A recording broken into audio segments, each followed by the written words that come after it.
Now that we've figured out what matter is, how can we distinguish one example of matter from another? When you look around, you can tell quite obviously that there are different types of matter.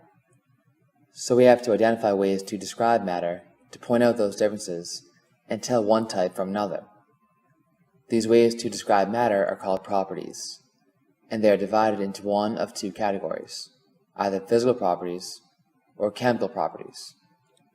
All matter has both physical and chemical properties, but we'll start by going over physical ones. A physical property is something that can be observed or measured without changing the matter's identity. One example of this is density. You can measure the volume and mass of a sample of matter and calculate its density pretty easily, and when you're done determining its density, the sample is the same as it was before you started working with it. If you're trying to determine the density of a cube of wood, it wouldn't turn into a gas or into ash during the test. When you're done with your observations and measurements, you still have a cube of wood. Physical properties describe just the matter, not how it interacts with other types of matter. Some other examples of physical properties are conductivity, state of matter, solubility, ductility, malleability, color, hardness, and elasticity. A brief description of each of these is given on the slide. When matter changes in any way, but still remains the same type of matter, it has undergone a physical change. During a physical change, you manipulate one of its physical properties, but do not make a new substance. So ripping a piece of paper in half changes it, but it's still paper. Other examples include melting, freezing, vaporization, stretching, smashing, and mixing. You can usually undo these changes with simple physical means, such as reshaping or adding heat. If your wire clothes hanger gets bent, you can just bend it back. Changes of state, such as ice melting or liquid water vaporizing, are also forms of physical changes. Physical properties are essential for identifying matter, but matter changes and reacts constantly. So we have to look into chemical properties as well. Chemical properties tell us which chemical changes will take place under certain conditions. A chemical change is when one or more substances transform into one or more new substances with different properties. One type of matter could fall apart and become smaller, different types of matter.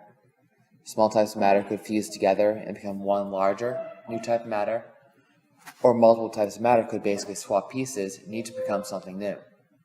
Any of these changes in which the matter before and after are different, having different physical properties, is a chemical change.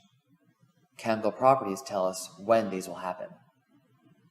Since chemical properties are based on a sample of matter's ability to transform into a new form of matter, to change from one substance to another, they can also be used to classify substances, but they are harder to observe or measure than physical properties. Whatever you started with is gone, and you have something entirely new at the end. So unless you were taking measurements the entire time, it's kind of tough to know exactly what happened. You've definitely seen these happen around you, though.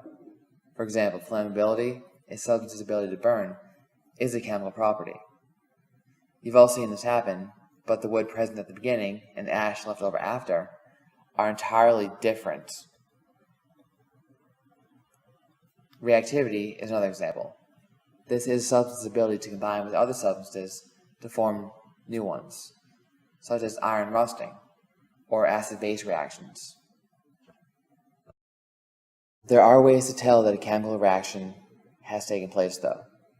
Often, the appearance of the matter will change, meaning its color, texture, or state could change spontaneously. Other signs include heat being produced, an odor, fizzing and foaming, sounds, or light being emitted.